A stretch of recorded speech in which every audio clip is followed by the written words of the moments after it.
खबर आ रही है जयपुर से। आपको बता दें, प्रदेश में मरीजों की मुसीबत बढ़ सकती है कल रात 12 बजे से, क्योंकि राजस्थान में 108 और 104 एम्बुलेंस सेवा बंद करने का ऐलान किया गया है। कल रात 12 बजे से अनिश्चितकाल के लिए इस सेवा को, एम्बुलेंस सेवा को बंद रखा जाएगा। प्रदेश में एम्बुलेंस कर्मचारी यूनियन के प्रदेशाध्यक्ष की तरफ से बयान सामने आया है।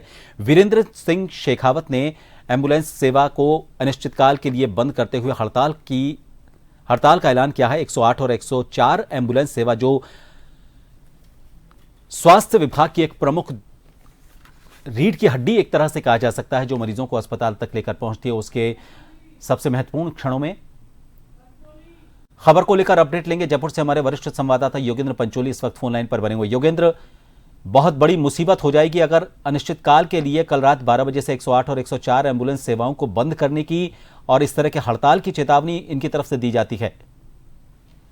देखिए प्रभात, क्योंकि यहाँ जो 108 और 104 जो एम्बुलेंस इमरजेंसी सर्विसेज हैं, जो कि प्रदेश भर में बड़ी संख्या में इनको चलाया जाता है, कॉल सेंटर के माध्यम से यहाँ सूचना मिलते ही तुरंत जिस तरीके से फोन करते ही 108 की सुविधा उपलब्ध होती है। लेकिन कुछ यहाँ पर इनकी जो लंबित डिमांड्स हैं और कुछ जो नया अभी फिलहाल टेंडर किया गया है, उससे संबंधित ही पूरा मामला है। और माना जा रहा है कि उसमें कुछ ना कुछ जो यहाँ 108 जो कर्मचारी यूनियन बनी हुई है संचालन को लेकर, उसमें और इनमें बीच में सरकार स्तर पर कुछ चर्चा भी हुई थी और स्वास्थ्य विभाग की तरफ से कुछ चर्चा हुई थी।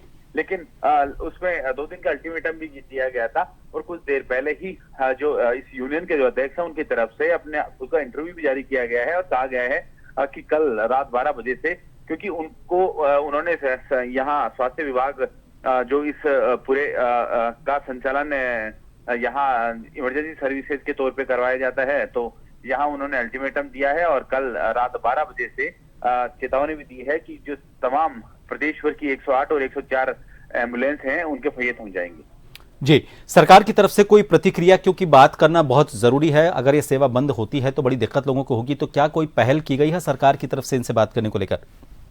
कि इनकी 2 दिन पहले जब चिकित्सा विभाग के सचिव के साथ उनकी वार्ता भी हुई थी और बीच में कुछ जो इसमें माना जा रहा है कि जो नया टेंडर दिया गया है, उसके नियम और शर्तों में कुछ कर्मचारी जो एम्बुलेंस का जो संचालन करते हैं, उनकी डिमांड उसमें शामिल की गई है या नहीं की गई है, उसको लेकर कुछ बीच में इनमें आपस में टकराव की स्थिति बन रही थी और लंबे समय से यहाँ वो अपनी मांगों को लेकर भी अड़िग थे। तो बीच में सरकार स्तर पर, यानी जो मुखिया है यहाँ पर, विभाग के सचिव हैं, उनके स्तर पर वार्ता का दौर चला था। लेकिन अभी वार्ता ये माना जा रहा है कि पूरी इस पर सहमति नहीं बन पाई और 2 दिन का अल्टीमेटम दिया गया था और वो जो अल्टीमेटम का समय है कल रात 12 बजे खत्म हो जाएगा। उसके बाद हालांकि अभी देखिए, अभी समय है, हो सकता है सरकारी स्तर पर और चिकित्सा विभाग की तरफ से कोई पहल की जाए और क्योंकि उनकी जो डिमांड है उन पर कोई हो सकता है सकारात्मक पहल हो जाएगी।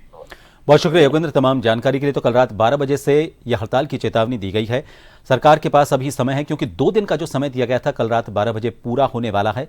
इनकी कुछ नए टेंडर को लेकर कुछ मांगे थी, जिनको लेकर इनकी सरकार से वार्ता चल रही थी। 2 दिन का जो समय था वो कल रात 12 बजे पूरा होगा। उससे पहले अगर सरकार की तरफ से पहल करके इस हड़ताल को खत्म करने की बात कही जाती है तो लोगों की परेशानी कम हो सकती है।